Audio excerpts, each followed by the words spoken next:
मथुरा की खुशबू, गोकुल का हार, वृंदावन की सुगंध, बनारस की फुहार, राधा की उम्मीद और कान्हा का प्यार। आपको दिल से मुबारक हो होली का त्यौहार।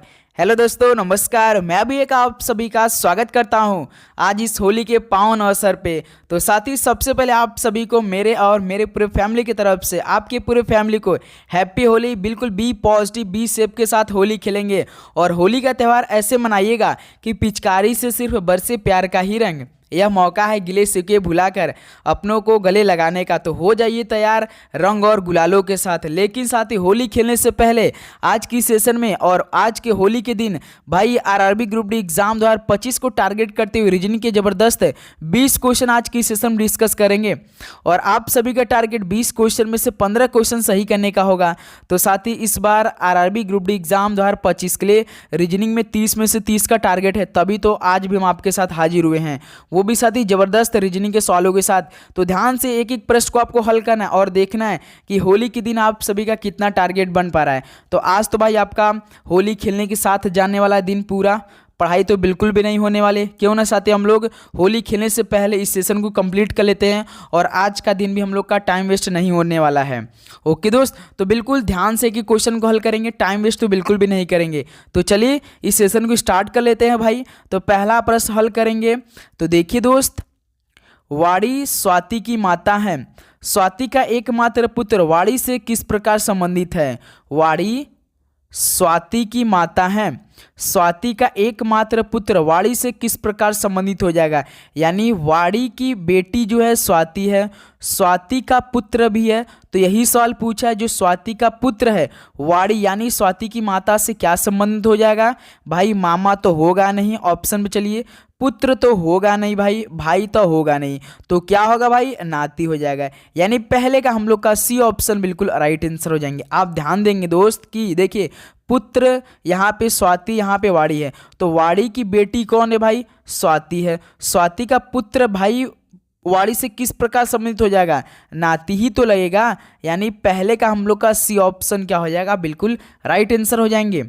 हमने तो ऑप्शन को एलिमिनेट करके इस सवाल को हल कर लिया है। तो आपको साथ ही एकदम ध्यान से देखना है, अपने साथ ही घर में रिलेट करेंगे ना, बिल्कुल आराम से इस प्रश्न को हल कर सकते हैं।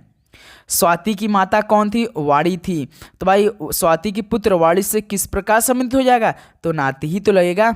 ओके, तो चलिए दोस्त अगला प्रश्न हल करते हैं। तो देखिए क्वेश्चन नंबर सेकेंड, समर्थ साधन का भाई है, साधन की माँ के भाई का समर्थ से क्या संबंध है? तो भाई समर्थ साधन का भाई यानी समर्थ प्लस साधन एक दूसरे क्या है? भाई भाई हैं। ये तो क्लियर है, समर्थ साधन का भाई है, तो समर्थ और साधन क्या है? एक दूसरे के भाई भाई हैं। तो साधन की माँ के भाई का समर्थ से क्या संबंध होगा? भाई चाहे समर्थ हो चाहे साधन हो, एक ही माँ है भाई, एक ही, दोनों को एक ही माँ है। तो माँ के भाई का समर्थ से क्या संबंध होगा? आप यहाँ अपने आप को रख लीजिए। मान लीजिए आप दोनों भाई हैं, तो आपके माँ के जो भाई हैं वो आपको क्या लगते हैं? बता दीजिए दोस्त, सिंपल सा। आप जैसे हैं, आपके मम्मी के भाई आपके क्या लगते हैं? बता दीजिए। आप हैं, आपकी मम्मी है और मम्मी के भाई हैं, आपका क्या लगते हैं? सिंपल बताइए, क्या लगते हैं? मामा। तो हम लोग मामा के यहाँ जाना पसंद करते हैं गर्मियों के मौसम में। तो सेकंड का सी ऑप्शन क्या हो जाएगा? बिल्कुल राइट आंसर हो जाएगा। यही तो सवाल बोल रहा है भाई, समर्थ साधन का भाई है, साधन की माँ, चाहे साधन की माँ हो चाहे समर्थ की माँ, माँ तो भाई एक ही होंगे क्योंकि ये दोनों आपस में भाई भाई हैं। तो भाई का समर्थ से क्या हो जाएगा? यानी माँ के भाई का समर्थ से क्या संबंध होगा? भाई मामा हो जाएंगे। तो सेकंड का सी ऑप्शन क्या हो जाएगा? बिल्कुल राइट आंसर हो जाएंगे। ओके, चलिए आप ऐसे भी रिलेट कर सकते हैं, हमारी मम्मी की भाई क्या लगते हैं? हमारे मामा ही लगते हैं, है ना। चलिए नेक्स्ट अगला सवाल देखिए दोस्त, क्वेश्चन नंबर थर्ड, दिए गए विकल्पों में से एक विषम शब्द ढूंढे। कांच, छड़ी, ब्लेड, चम्मच, इनमें से विषम शब्द बताना। यानी तीन किसी रूप से एक समान है लेकिन उनमें से एक अलग है। बताइए दोस्त इनमें से कौन अलग है भाई? ध्यान से देखेंगे तभी प्रश्न आप लोग हल करेंगे इस सवाल को। जैसे साथी आप यहाँ पे ध्यान से देख रहे होंगे, जो छड़ी होता है, ब्लेड होता है, चम्मच होते हैं, ये भाई विभिन्न तत्वों से बने होते हैं। जैसे अलग अलग तत्व से बने होते हैं। लेकिन साथियों जो कांच होता है ना, ये एक पीबी जो तत्व होता है, पीबी मतलब लीड, एक इसका प्रकार का तत्व होता है। तो यही क्या हो जाएगा, अलग हो जाएगा। कांच क्या हो जाएगा दोस्त, अलग हो जाएगा। एक पीबी एक तत्व ही है, एक तत्व पीबी एक ही तत्व है। लेकिन साथ ही जो छड़ी है, ब्लेड है, चम्मच है, ये अलग अलग विभिन्न विभिन्न तत्वों से बना होता है। इसलिए क्या हो जाएगा भाई, आपका ये तीनों समान हो जाएंगे और कांच अलग हो जाएगा, क्योंकि कांच एक पीबी एक तत्व ही है, लीड हुए। ओके, तो ए ऑप्शन क्या हो जाएगा, बिल्कुल राइट आंसर हो जाएंगे। चलिए दोस्त, नेक्स्ट अगला सवाल को हल करिए। क्वेश्चन नंबर 4 देखिए, यदि आज सोमवार है तो 63 दिन के बाद कौन सा दिन होगा। चलिए दोस्त, कैलेंडर का पहला प्रश्न हल कर लीजिए। तो जैसे आज शुक्रवार है, आज शुक्रवार है, मान लेते हैं। अभी इस प्रश्न को आप बिल्कुल भी ध्यान नहीं रखेंगे, इसको भूल जाइए। अभी आपके मन में जो हम बोल रहे हैं वो चलना चाहिए। जैसे आज भाई शुक्रवार है, आज शुक्रवार है तो 63 दिन बाद कौन सा दिन आएगा। जब भी साथी इस तरह के सवाल आपको दिख जाए तो आपको सिंपल क्या करना है, जो 63 दिया है ना, कोई भी नंबर दे, कोई भी, मान लीजिए 63 ना दे के यहाँ पे 64 दे दे, तो आपको क्या करना, इसमें साथ ही 7 का भाग कर दे देना है। तो 7 का जब आप लोग भाग देंगे 64 में तो कितना आएगा, शेषफल, शेषफल से इसमें मतलब रखना है। जैसे हमने पहले 64 में भाग किया है, 7 9 63, देखिए 63 यानी 64 में से 63 घटाएंगे तो 1 बचेगा। तो एक जो साथी यही रहेगा ना शेषफल ना, तो आपको जो यानी आज सोमवार इसमें जोड़ देना है। यानी यहाँ पे देखिए शुक्रवार है, शुक्रवार में 1 जोड़ेंगे तो अगला दिन कौन आएगा, शनिवार हो जाएगा। ओके दोस्त, तो उसी प्रकार अब देखिए, यदि आज सोमवार है, यदि आज सोमवार है तो 63 दिन बाद, यानी आपको क्या करना है, 63 में 7 का भाग दे देना है। जितना शेषफल आएगा इसमें आपको जोड़ देना है। आज जो सोमवार दिया है तो 63 में यदि आप लोग 7 का डिवाइड करते हैं तो 7 9 63, यहाँ तो भाई सर जी 0 शेषफल बच रहा है, यानी आपको सोमवार में 0 जोड़ना है। सोमवार में 0 जोड़ेंगे कितना आएगा, सोमवार ही तो आएगा। यानी ये ऑप्शन क्या हो जाएगा, बिल्कुल राइट आंसर हो जाएंगे। एक और एग्जाम्पल ले लेते हैं। जैसे दोस्त आज मान लीजिए शनिवार है, आज मान लीजिए शनिवार है, तो आपसे पूछ रहा है कि 71 दिन बाद कौन सा दिन होगा। बता दी 71 दिनों के बाद कौन सा दिन होगा। तो हमने आपसे अभी जस्ट साथ ही शेयर किया है कि आपको इसमें 7 से भाग करना है। जो भाई शेषफल आएगा, जितना भी शेषफल आएगा, जो आपका ये दिन दिया रहेगा जो ना, इसमें जोड़ देना है। जैसे देखिए 7 का भाग हम लोग 71 में करेंगे तो भाई शेषफल 1 आएगा, और इसी एक शेषफल को भाई 1 जोड़ देंगे शनिवार में, तो शनिवार के बाद 1 कौन आएगा, तो भाई इतवार यानी रविवार हो जाएगा दोस्त। ऐसे इस प्रश्न को आप लोग हल करेंगे ऐसे। चलिए एक सवाल हम आप सभी से पूछ ले रहे हैं भाई। जैसे आज मान लीजिए रविवार है, आज रविवार है, तो बताइए दोस्त कि 88 दिनों के बाद कौन सा दिन होगा। बता दीजिए। यदि आपको समझ में आ चुका होगा इस प्रश्न को, तो बिल्कुल आराम से चुटकियों में इस प्रश्न को हल कर सकते हैं। चलिए दोस्त, नेक्स्ट अगला सवाल हल करते हैं। क्वेश्चन नंबर देखिए 5। यदि L का अर्थ प्लस है, M का अर्थ माइनस है, N का अर्थ गुणा है और P का अर्थ डिवाइड है, तो इस समीकरण का मान ज्ञात कीजिए। तो साथी देखिए, टाइम तो थोड़ा लगेगा मेरे भाई, लेकिन आपको बिल्कुल भी डाउट नहीं होने देंगे। आपके मन में एक भी प्रश्न नहीं उठेगा, चाहे जो प्रश्न आप आज की सेशन में हल करेंगे या आने वाले दिनों में। बस आपको क्या करना है, चैनल पे नए तो सब्सक्राइब जरूर कर लेना है दोस्त, क्योंकि लगातार आपको हम क्लास प्रोवाइड करें आरआरबी ग्रुप डी एग्जाम 2025 के लिए। तो अब यहाँ पे देखिए, L का अर्थ प्लस दिया है, M का अर्थ माइनस दिया, N का अर्थ गुणा दिया और P का अर्थ भाई डिवाइड दिया है। तो इस समीकरण का मान ज्ञात करना है। चलिए समीकरण को पहले बना लेते हैं प्रश्न के अकॉर्डिंग। देखिए 28 के बाद n है, n का अर्थ देखिए भाई प्रश्न में गुणा है, तो n की जगह हम लोग गुणा रखेंगे 5 हो जाएगा। 5 के बाद देखिए दोस्त l है, तो l का अर्थ देखिए प्लस दिया है प्रश्न में, तो l की जगह हम लोग प्लस रखेंगे। कितना है, उसके बाद 50 है। 50 के बाद देखिए दोस्त p है, p का अर्थ भाई, p का अर्थ डिवाइड है। यहाँ पे देखिए p का अर्थ डिवाइड है, तो p की जगह हम लोग डिवाइड रखेंगे। कितना है, p के बाद 5 है। 5 के बाद देखिए m है, m का अर्थ देखिए दोस्त माइनस दिया है, तो m की जगह माइनस रखेंगे। उसके बाद 4 है। अब साथी हम लोग का नया समीकरण बन चुका है। अब इस हल कैसे करेंगे, बॉडमस के नियम लगाकर, बॉडमस के नियम लगा दिए इसमें। तो अब यहाँ देखिए 5 का पहले डिवाइड 50 में करेंगे तो 10 आएगा, और 28 पंजे कितना होता है, तो 28 पंजे आपका हो जाएगा 5 8 40 का 0 4, 5 दूना 10 4 14, यानी यहाँ से 140 प्लस 5 का भाग जब हमने 50 में किया तो यहाँ से 10 आ रहा है और यहाँ से -4, यानी 140 और 10 कितना हो जाएगा दोस्त, 150। 150 में से 4 घटाएंगे तो 146 हो जाएगा। यानी ऑप्शन देखिए बी दे रखा है, यानी 5 का कितने लोग का बी ऑप्शन आ चुका है। तो उम्मीद करूंगा ये प्रश्न में आपको कोई भी दिक्कत नहीं आई होगी, बिल्कुल आराम से, बिल्कुल इजी सवाल था, हल कर लिए होंगे। चलिए दोस्त नेक्स्ट अगला सवाल को हल करिए। क्वेश्चन नंबर 6 को, निम्नलिखित श्रृंखला का अगला पद ज्ञात कीजिए, CYDVFRIM। इस प्रश्नवाचक चिन्ह की जगह पर क्या आंसर आएगा। चलिए फटाफट इस प्रश्न को हल करिए, टाइम वेस्ट बिल्कुल भी नहीं करना है, ध्यान से। तो देखिए यहाँ पे CY, सबसे पहले CY से क्या बनाया भाई, D भी बनाया है, D भी बनाया है। तो C देखिए 3 नंबर का होता है, D 4 नंबर का होता है, Y 25 नंबर का होता है, B 22 नंबर का होता है। तो देखिए दोस्त पहले तो 3 से 4 यानी 3 में पहले 1 को जोड़ दिया तो 4 बन गया, लेकिन साथ यहाँ पे देखिए 25 से 22 क्या है, यानी 25 में इस बार -3 कर दिया तभी यहाँ से आपका 22 आया है। यानी पहले अक्षर में भाई +1 -3 का डिफरेंस है, पहले में +1 और -3 का डिफरेंस है। उसके बाद DV से FR बनाया है, देखिए DV से क्या बनाया, FR बनाया है। तो D तो 4 नंबर का होता है, V 22 नंबर का होता है, F 6 नंबर का होता है, R 18 नंबर का होता है। तो साथ ही पहले में तो भाई +1 किया था और उसके बाद -3 किया था। इसमें देखिए 4 से 6 कर दिया भाई, 4 में इस बार 2 जोड़ रहा है तो 6 बन जा रहा है।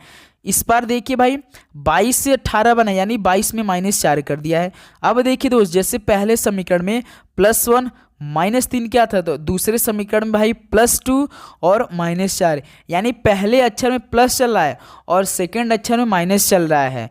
उसके बाद साथी FR और IM, FR से क्या बनाया है, IM बनाया है।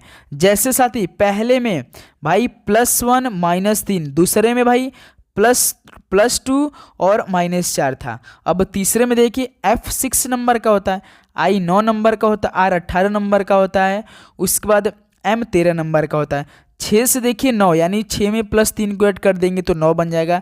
18 से देखिए 13, यानी 18 में -5 कर देंगे तो 13 बन जाएगा। इस बार देखिए दोस्त, इस बार भाई +3 उसके बाद -5, यानी +1 +2 +3, उसके बाद -3 -4 -5। अब अगला समीकरण हमें क्या बनाना चाहिए, तो भाई हम लोग +4 और -6 बनाना चाहिए। किस में, इस IM में, इस IM में।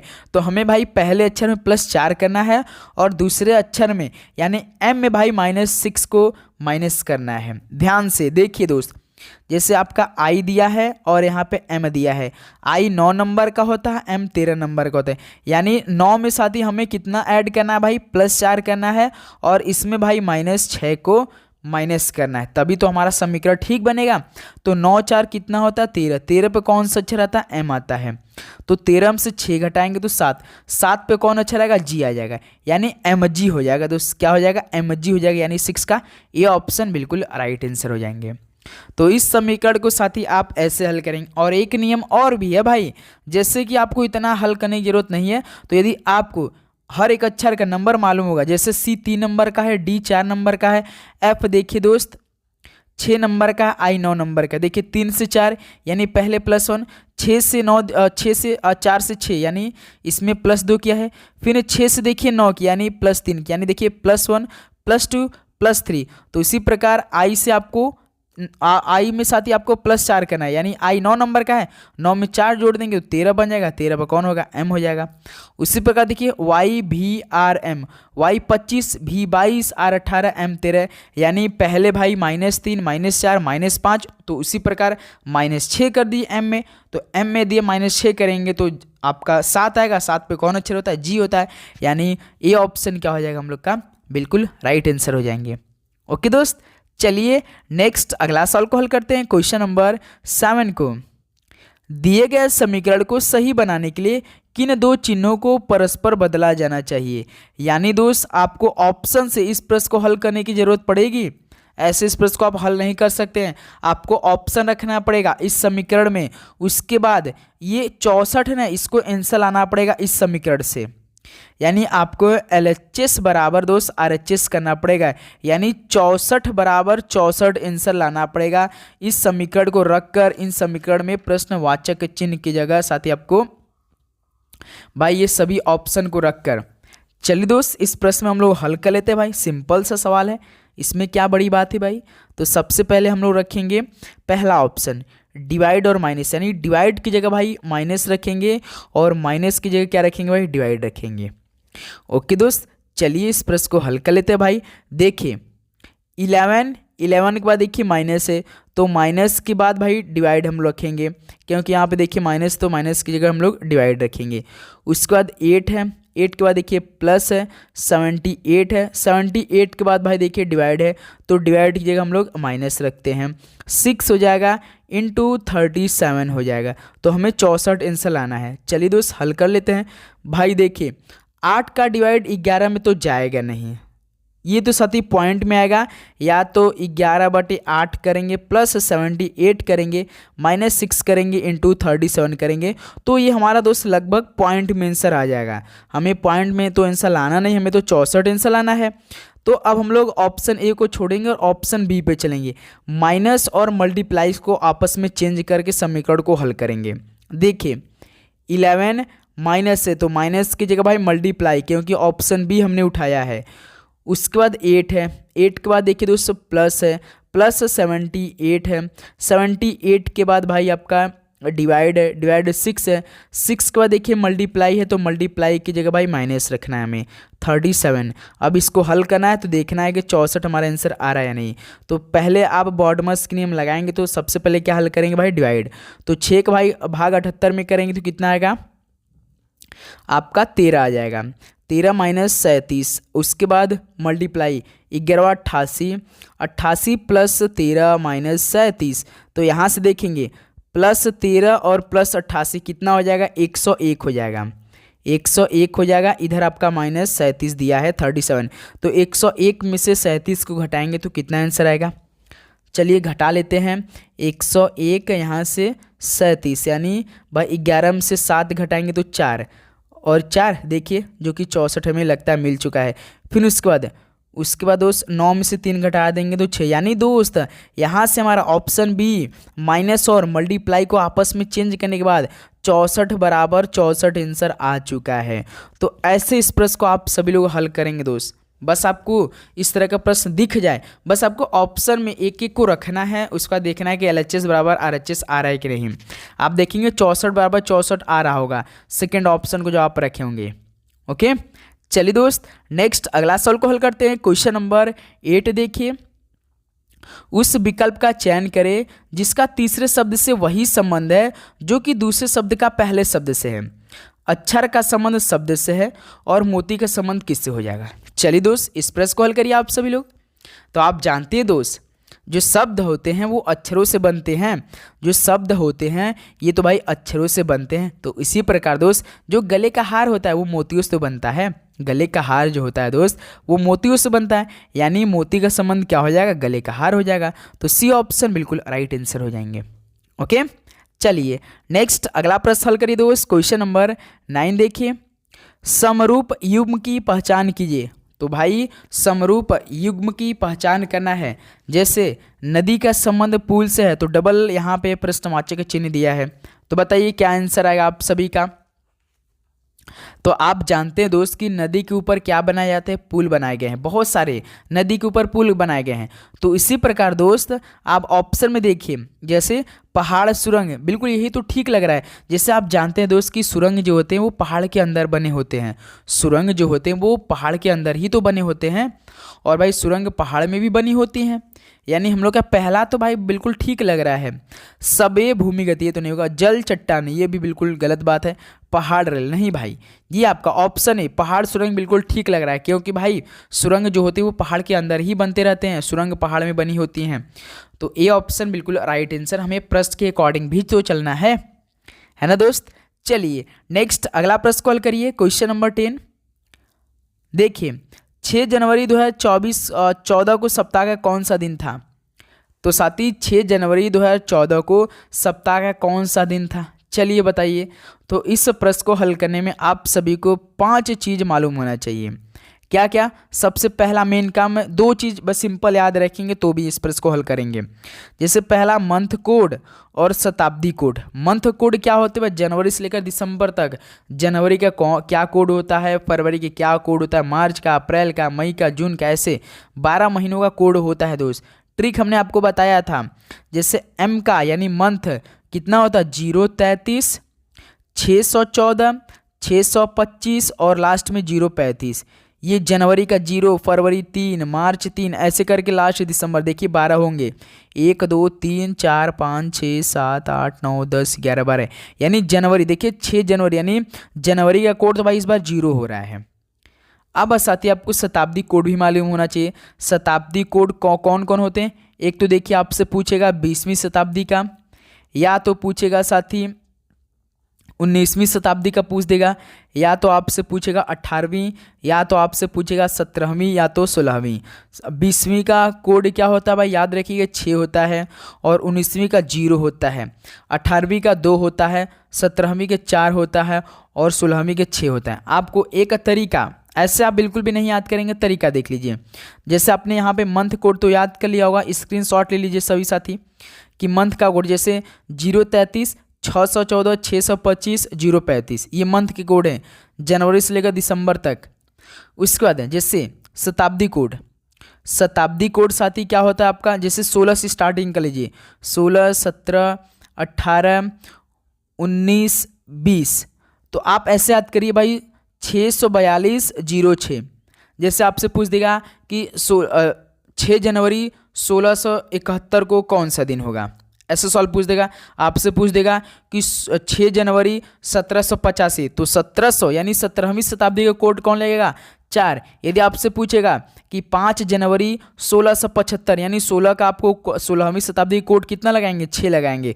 तो इसमें भाई देखिए 2014 यानी 20वीं शताब्दी का कोड कितना है? 0 है भाई, नहीं 6 है भाई, 6 है, 642, 06। 20 का और 16 का 2 6 होते हैं कोड, ध्यान देंगे सेम होते हैं, 16वीं शताब्दी का और 20वीं शताब्दी का। ओके, तो अब आपको यहाँ से महीना का कोड मालूम हो चुका होगा, और भाई शताब्दी का कोड भी मालूम हो चुका होगा 20वीं शताब्दी का। तो अब इसे हल करने का तरीका देखिए। सबसे पहले देखिए 6 जो है इसको ले लीजिए, उसके बाद प्लस करेंगे। जनवरी का कोड कितना था? 0 था, 2 काम हो गया। तीसरा का काम 2014 यानी 20वीं शताब्दी का कोड कितना था भाई? 6 था, 6 ले लीजिए। उसका चौथा काम, ये लास्ट के 2 अंक जो है इसको आपको ऑलरेडी लेना ही लेना है, जरूर लेना है, चाहे कोई भी नंबर हो आपको लेना ही लेना है। और 5वां काम जो कि लास्ट काम, आपको इसमें भाई 14 जो है, ये जो आपने 14 उठाया ना, इसमें 4 का भाग देना है, इसमें 4 का भाग देना है। जितना शेष फल आएगा वहाँ जितना आपका सिर्फ भागफल आएगा, यानी 4 3 12 यहाँ पे आ रहा है। आपको यहाँ पे देखिए 2 शेषफल आएगा, तो शेषफल से मतलब नहीं रखना है। ये जो साथी आपका भाई भागफल आएगा, इससे मतलब रखना है, इसको जोड़ देना है और 7 का भाग दे देना है। ओके, अब इसके बाद देखिए अभी पूरा कंप्लीट सवाल नहीं हुआ है, उसके बाद इसको आप जोड़ेंगे। जैसे 6 6 12, 12 और 14 कितना होता है? 26 होता है, 26 3 कितना होता है? 29 होता है। तो 29/7, तो 7 का भाग 29 में करेंगे तो शेषफल। अब लेकिन साथी आपको लास्ट में जो 7 का भाग करेंगे तब आपको शेषफल की जरूरत पड़ेगी। जैसे 7 का भाग 29 में करेंगे तो शेषफल कितना आएगा? 1 आएगा, क्योंकि 700 कितना होगा? 7 28 हो जाएगा, तो 29 में से 28 घटाएंगे तो शेषफल 1 ही बचेगा। तो एक साथ ही अब बता दीजिए कि किस सप्ताह का कोड होता है। जैसे जनवरी आपका दोस्त जैसे जनवरी 0 था, तो सप्ताह तो भी होते हैं, जैसे Sunday, Monday, Tuesday, Wednesday, Thursday, Friday, Saturday, रविवार। तो रविवार तो कोई भी काम नहीं होता है, तो भाई 0 होता है। उसके बाद अगला दिन यानी मंडे, सोमवार को काम स्टार्ट हो जाता है, तो भाई 1 कोड होता है। यानी इस सवाल का राइट आंसर क्या हो जाएगा? बी ऑप्शन, सोमवार। यहीं पे साथ यदि शेषफल 4 रहता तो किसका होता? यानी सोमवार का 1, मंगलवार का 2, बुधवार का 3 और गुरुवार यानी साथी बृहस्पतिवार का भाई 4 होता है। ऐसे साथी इस प्रश्न को आप लोग हल करेंगे। ओके, तो 10 का दोस्त बी ऑप्शन क्या हो जाएगा? बिल्कुल राइट आंसर हो जाएंगे। चलिए दोस्त नेक्स्ट अगला सवाल को हल करते हैं। क्वेश्चन नंबर 11 देखिए। कूट भाषा में बेल्ट को 1419 के रूप में लिखा जाता है। तो नेल के लिए कोड क्या होगा? तो साथी बेल्ट, BELT, बेल्ट को कितना कोड किया है? 1419 किया है, यही कोड लिखा है। तो इसको थोड़ा सा नीचे हम लोग लिख लेते हैं। देखिए 1 है, 4 है, 1 है, 9 है, यानी B को 1 किया है, E को 4 लिखा है, L को 1 लिखा है और T को 9 लिखा है। तो साथ ही आप जानते होंगे B का 2 नंबर होता है, E का 5 नंबर होता है, L का 12 नंबर होता है, 20 का T 20 होता है। तो भाई देखिए 2 में से पहले 1 को घटाया तो 1 बन गया इकाई अंक। उसके बाद 5 में से 1 घटा देंगे तो भाई 4 बन जाएगा। उसी प्रकार दोस्त देखिए इस बार भाई 12 है और यहाँ पे 1 है, यदि आप लोग 12 में से 1 घटाते हैं तो कितना आता है? 11 आता है। तो 11 के साथ ही इकाई अंक ले लिया है भाई, केवल जो सिंगल या जो डबल है उसमें साथ इकाई अंक यानी यूनिट डिजिट लिया है। तो 12 में से 1 घटाएंगे तो 11, 11 की इकाई अंक क्या होता है? 1 ही तो होता है। देखिए 1 ले लिया है। फिर उसके बाद 20 में से 1 घटाएंगे तो कितना आता है? 19 आता है। तो 19 का इकाई अंक क्या होता है? 9 होता है। देखिए यही तो लिया है, यानी दोस्त सिंगल डिजिट का सिंगल नंबर पूरा ले लिया है और जो डबल डिजिट में आ रहे हैं उनका इकाई अंक ले रहा है, उन अक्षर का। तो पूछा किसका है? नेल का पूछा है, NAIL यही होता है। N साथी 14 नंबर का होता है, A 1 नंबर का होता है, I 9 नंबर का होता है, L 12 नंबर का होता है। तो 14 में से 1 घटाएंगे तो 13, 13 का क्या लेंगे आप? यूनिट डिजिट 3 लेंगे।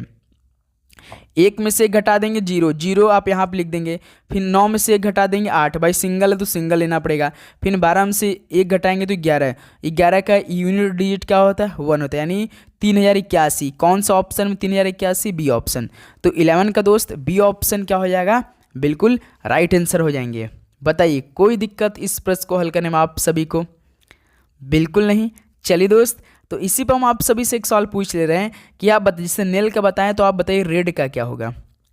रेड का बता दीजिए दोस्त फटाफट इसी बात पे सभी साथी, क्या बनेगा आप सभी का रेड का आंसर? चलिए नेक्स्ट अगला सवाल देखते हैं दोस्त। क्वेश्चन नंबर 12, दी गई श्रृंखला में अगला पद क्या होगा? चलिए दोस्त बताइए दी गई श्रृंखला में अगला पद क्या होना चाहिए आपके हिसाब से? 8P है, 16Q है, 48 यानी 48S है, 192V है। तो सबसे पहले आपको नंबर पे चले जाना है, सबसे पहले नंबर पे चले जाना है। आप देखेंगे 100% आपका सवाल सही हो सकता है, क्योंकि देखिए ऑप्शन भी देख लीजिए, 1000 दिया है, 100 दिया है, 965 दिया है, 960 दिया है, यानी इन ऑप्शन में से कोई नंबर आ जाएगा तो हमारा आंसर ठीक हो जाएगा, हमें अक्षर पे जाने की ज़रूरत नहीं पड़ेगी। तो भाई देखिए 8 से 16, 16 से 48, 48 से 192, यानी पहले 8 में 2 का मल्टीप्लाई किया तो 16, 16 में 3 का मल्टीप्लाई करेंगे तो 48, 48 में साथी किसका मल्टीप्लाई करेंगे? 4 का मल्टीप्लाई कर दिए, 48 चौका 192 होता है। जैसे 4 8 32, 2 3, 4 चौका 16, 3 19। उसी प्रकार दोस्त जैसे पहले देखिए 2 का मल्टीप्लाई, फिर 3 का मल्टीप्लाई, फिर 4 का मल्टीप्लाई, तो उसी प्रकार भाई 5 का मल्टीप्लाई कर दीजिए 192 में। देखिए 192 इंटू 5, 5 दूना 10, 0 ऑप्शन देखिए 0 किस ऑप्शन? 2 अभी लास्ट में देखना है। फिर उसके बाद 5 दूना 10, 0 1 कैरी, 5 9 45, 1 46, 4 5 1 5, 4 9, यानी 960 आ रहा है। किस ऑप्शन? 960 D option. देख लीजिए 12 का डी ऑप्शन क्या हो जाएगा आपका? बिल्कुल राइट आंसर हो जाएंगे। ओके दोस्तों, आपको यहाँ से अक्षर भी जाने की जरूरत नहीं पड़ा, क्योंकि सभी ऑप्शन भाई अलग अलग दिए हैं। अगर कोई ऑप्शन भाई एक जैसा रहता तो हमें इस प्रश्न को पूरा हल करने की जरूरत पड़ता। ओके चलिए नेक्स्ट अगला नंबर हल कर दोस्त। क्वेश्चन नंबर 13, दी गई श्रृंखला में अगली संख्या ज्ञात करें। 2 6 12 20 30, 2 6 12 20, उसके बाद 30 दिया है। जैसे साथी 2 से 6 बनाया, 6 से 12, 12 से 20, 20 से 30, यानी सीरीज बढ़ रही है मेरे दोस्त। तो 2 से पहले 6 यानी +4, फिर 6 से 12 देखिए भाई +6 किया है, फिर 12 से देखिए 20, इसमें भाई +8, 20 से 30 देखिए +10 किया है। देखिए 4 6 8 10, यानी 2 2 का गैप है, तो भाई 10 के बाद 2 गैप कितना हो जाएगा? 12 हो जाएगा। तो 30 में 12 जोड़ दीजिए, कितना हो जाएगा? 42 हो जाएगा। सिंपल सवाल है, तो इसके साथ हम लोग फटाफट आगे बढ़ रहे हैं। तो 13 का डी ऑप्शन क्या हो जाएगा? बिल्कुल करेक्ट आंसर हो जाएंगे। ओके चलिए नेक्स्ट अगला नंबर हल करिए दोस्त। क्वेश्चन नंबर 14 देखिए। उस विकल्प का चयन करें जो तीसरे पद से उसी प्रकार संबंधित हो जिस प्रकार दूसरा पद पहले पद से संबंधित है। हॉट, वार्म, एंटी क्यों, बताइए। हॉट, वार्म, एंटी क्यों, तो इसका आंसर क्या हो जाएगा बताएंगे सभी दोस्त। हॉट जैसे और वार्म एक दूसरे क्या है भाई, सिनोनिम्स है। इंग्लिश से तो इंग्लिश में बात करेंगे, सिनोनिम्स मतलब क्या होता है, पर्यायवाची होता है। जैसे गर्म का गर्मी ही, वार्म क्या हो जाएगा भाई, पर्यायवाची हो जाएंगे। उसी प्रकार एंटी क्यों, एंटी क्यों का मतलब होता है जैसे कोई पुरानी या प्राचीन काल की कोई वस्तु दिख जाती है ना, तो उसे एंटी क्यों बोलते हैं। तो उसके लिए क्या हो जाएगा भाई, पर्यायवाची, तो मेरे दोस्त ओल्ड हो जाएगा। ऑप्शन ए बिल्कुल राइट आंसर हो जाएंगे। ओके, चलिए नेक्स्ट अगला प्रश्न हल करिए। क्वेश्चन नंबर 15 देखिए।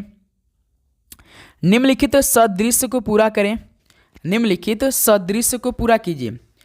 बिग, लार्ज, थिन, बता दीजिए। बिग, लार्ज, थिन, यहाँ पे आपको कुछ दिखाई दे रहा होगा। यहाँ पे भी क्या एक दूसरे के हैं, एक दूसरे के यहाँ पे क्या है साथी, एक दूसरे के यहाँ पे भी भाई पर्यायवाची ही आपको दिखाई दे रहे होंगे। जैसे बिग यानी लंबा बड़ा, और लार्ज भी आपका लंबा होता है।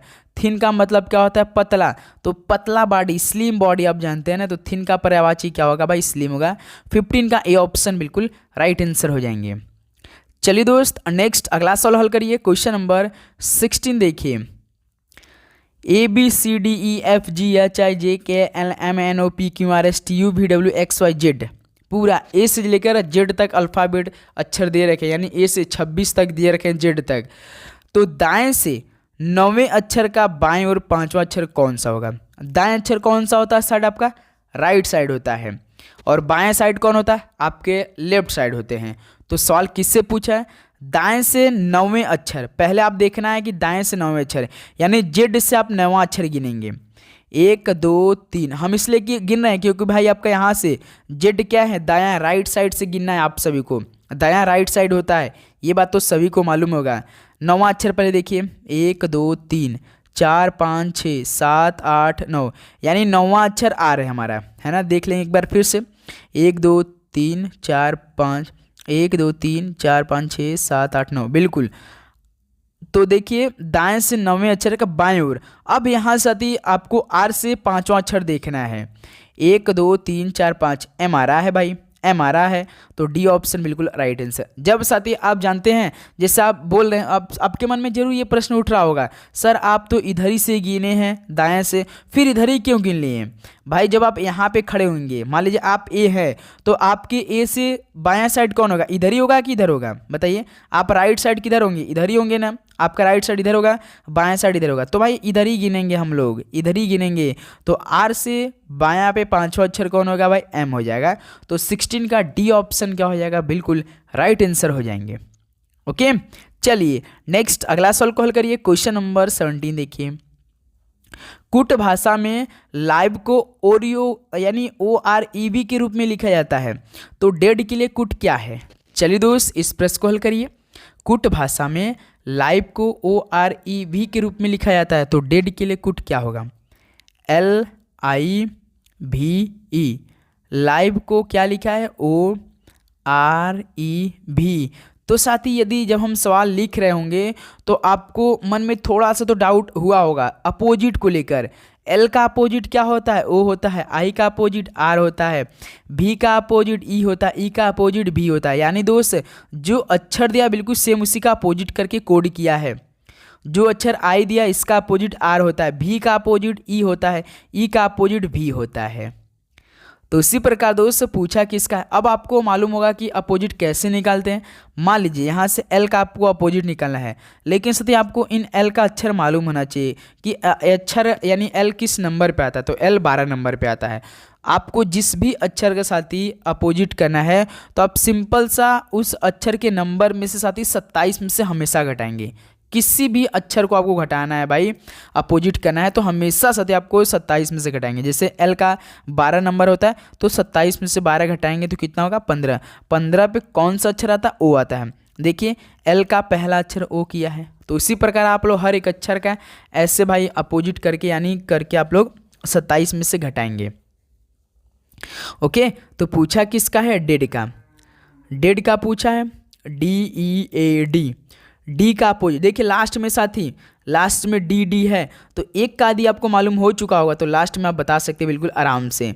डी का अपोजिट क्या होता है, डी जैसे 4 नंबर का होता है तो 27 में से यदि 4 घटाएंगे तो कितना आएगा, 23 आएगा। 23 पे कौन होता है, डब्लू। देखिए डब्लू यहाँ पे है, डब्लू यहाँ पे, यानी डी ऑप्शन। क्योंकि यहाँ पे देखिए डी है तो इसका भी तो अपोजिट क्या आएगा, डब्लू ही आएगा। ए का अपोजिट जेड होता है और ई का अपोजिट क्या होता है, भी होता है, यानी डब्लू भी जेड डब्लू, डब्लू भी जेड डब्लू। देखिए डी ऑप्शन, 17 का डी ऑप्शन क्या हो जाएगा दोस्त, बिल्कुल करेक्ट आंसर हो जाएंगे। ओके, चलिए नेक्स्ट अगला नंबर देखिए दोस्त, क्वेश्चन नंबर 18। यदि किसी निश्चित कूट में सिल्क को क्यू जी जे आई लिखा जाता है तो किस शब्द को उस कोट में वोट के रूप में कूटबद्ध किया जाएगा। चलिए इस प्रश्न को हल कर लेते हैं भाई।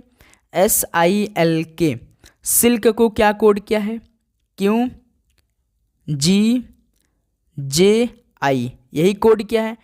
एस जैसे 19 नंबर का होता है, क्यू 17 नंबर का होता है, आई 9 नंबर होता है, जी 7 नंबर होता है, एल 12 नंबर होता है, जे 10 नंबर होता है, के 11 नंबर होता है, आई 9 नंबर होता है।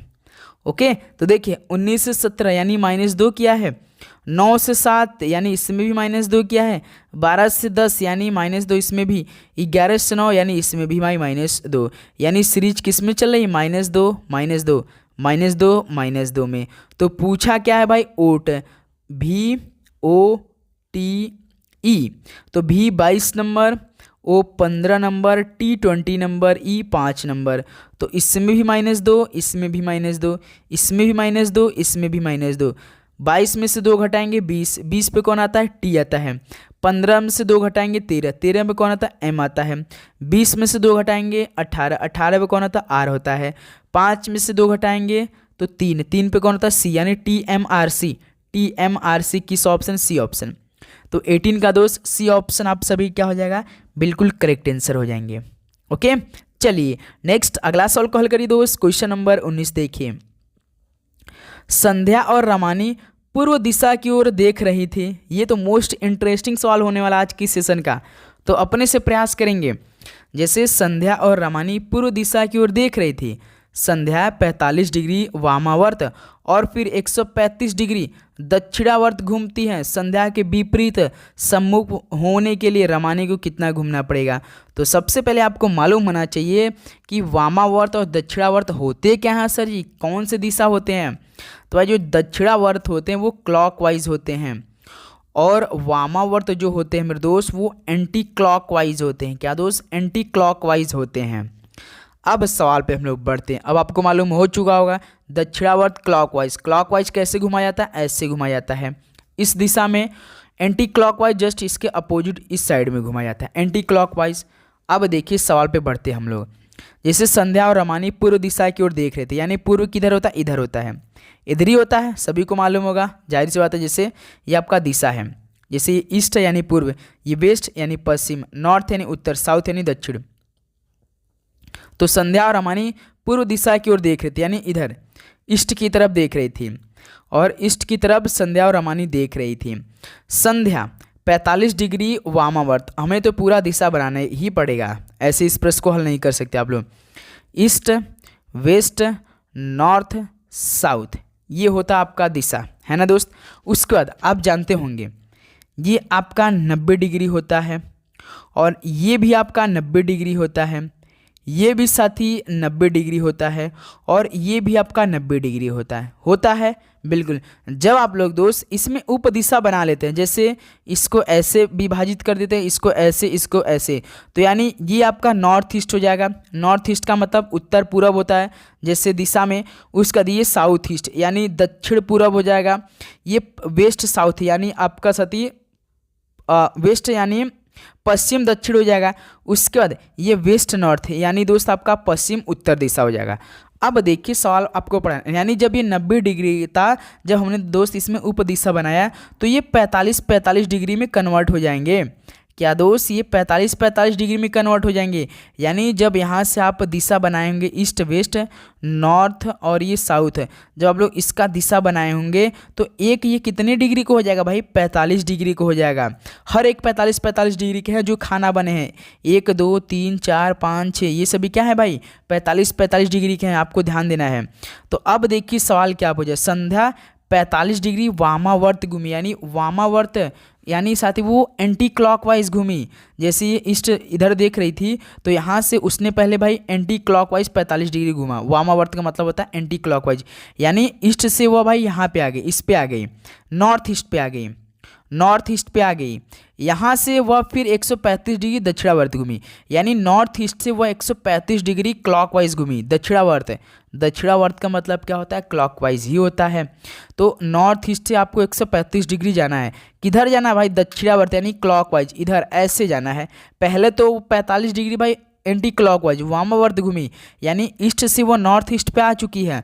अब यहाँ से आपको नॉर्थ ईस्ट से आपको 135 डिग्री जाना है, यानी ये 45, ये 45, 45 45 90, 90 से फिर 90 में क्या जोड़ेंगे, 135 जगह 45, यानी दोस्त वो भाई नॉर्थ ईस्ट से डायरेक्ट साउथ पे आ गई है। यानी दोस्त डायरेक्ट वह साउथ पे आ चुकी है। कौन, संध्या। तो अब देखिए संध्या के विपरीत सम्मुख होने के लिए रमानी को कितना घूमना पड़ेगा। सिंपल सा सवाल है भाई, यहाँ इस पे नॉर्थ पे आ जाएगी तो वो हो जाए, क्योंकि इस समय संध्या तो साउथ पे है, इसके जस्ट विपरीत यहाँ पे नॉर्थ है। यानी दोनों पहले तो ईस्ट से साइड थी, तो ईस्ट की साइड देखिए इधर आ जाएगी, यानी इधर कितने हो जाएगा 90 डिग्री, 90 डिग्री वामावर्त, क्योंकि भाई इधर घूमना पड़ेगा, नॉर्थ पे घूमना पड़ेगा। यहाँ देखिए जब दोनों स्टूडेंट यानी संध्या और रमानी थी, रमानी और संध्या दोनों ईस्ट की तरफ देख रही थी, जब संध्या 45 डिग्री वामावर्त और फिर 135 डिग्री दक्षिणावर्त घूमी, यानी दोस्त वो यहाँ भाई पहले ईस्ट थी, फिर उसके बाद नॉर्थ ईस्ट पे गई, फिर डायरेक्ट यहाँ पे वो साउथ पे आ गई, है ना। संध्या अब यहाँ पे पोजीशन पे है। सवाल पूछ रहा है संध्या के विपरीत सम्मुख होने के लिए, यानी विपरीत सम्मुख होने के लिए उसको तो भाई रमानी को नॉर्थ पे आना पड़ेगा। जब यहाँ पे ये दोनों ईस्ट पे थी तो यहाँ से ईस्ट से उसको डायरेक्ट नॉर्थ पे आना पड़ेगा, यानी ये 45 डिग्री घूमकर, यानी किस साइड में, वामावर्त एंटी क्लॉकवाइज घूमकर उसके सम्मुख आएगी, घूमना पड़ेगा। यानी 90 डिग्री देखिए केवल ऑप्शन डी में है, वामावर्त ऑलरेडी दे रखा है, तो 19 का डी ऑप्शन बिल्कुल करेक्ट आंसर हो जाएंगे। ओके दोस्त, तो आपके मन में जो भी प्रश्न इस हल करने में डाउट चल रहा है साथी आप जरूर पूछिए, यदि आपको न समझ में आया तो भी आप लोग हमें जरूर बताइए। ओके चलिए दोस्त, नेक्स्ट अगला सवाल क्वेश्चन नंबर 20 को हल कर लेते हैं हम। जैसे देखिए क्रम में अगली संख्या खोजें, तो मेरे दोस्त ये सवाल आप सभी लोगों के लिए होमवर्क में रहेगा। इस सवाल का राइट आंसर आप हमें कमेंट करके फटाफट आंसर बताइए कि सवाल का राइट आंसर आपका क्या होगा। तो साथी फाइनली आज इस होली के पावन अवसर पर टोटल 20 क्वेश्चन हमने फटाफट हल कर लिया, लेकिन ज़्यादा समय हो चुका है दोस्त, क्योंकि भाई देखिए सवाल ऐसे थे रीजनिंग में हम बिना समझे आपको जाने नहीं देंगे, और 30 में से 30 तो लाना है, तो थोड़ा सा तो मेहनत करना ही पड़ेगा। तो चलिए दोस्त इस सेशन को यहीं पर समाप्त करते हैं। चैनल पे नए हैं तो आप लोग सब्सक्राइब करके नोटिफिकेशन जरूर ऑन करेंगे। नोटिफिकेशन आप लोग नहीं ऑन करें और अपने दोस्तों में सेशन को शेयर भी नहीं करें, तो साथ ही सेशन को शेयर जरूर कीजिएगा। और कोई भी डाउट हो आज की सेशन से तो आप जरूर बताइएगा। कोई भी प्रश्न में साथी A to Z जितने भी प्रश्न हमने आज के सेशन में किया, जो भी आपके मन में प्रश्न है साथी उसको आप लोग जरूर रखिए, उसका हम रिप्लाई जरूर करेंगे। ओके तो चलिए मिलते हैं दोस्त 11:30 AM पे आर्मी अग्निवीर क्लास के साथ। जैसा कि आर्मी अग्निवीर की नई वैकेंसी आ चुकी है, तो पेपर भी देखना है कि पिछले वर्षों में कैसे पूछे जाते थे, बिल्कुल उसका इसमें हम लोग ओरिजिनल पेपर करें। जैसे जीके, साइंस, मैथ, रीजनिंग है, टोटल 50 क्वेश्चन होगा। ओके तो 11:30 AM पे आइए सब लोग एक अग्निवीर का भी पेपर को हल कर लेते हैं। सभी को जय हिंद, वंदे मातरम, पढ़ाई करते रहिए, ऑल द बेस्ट, धन्यवाद।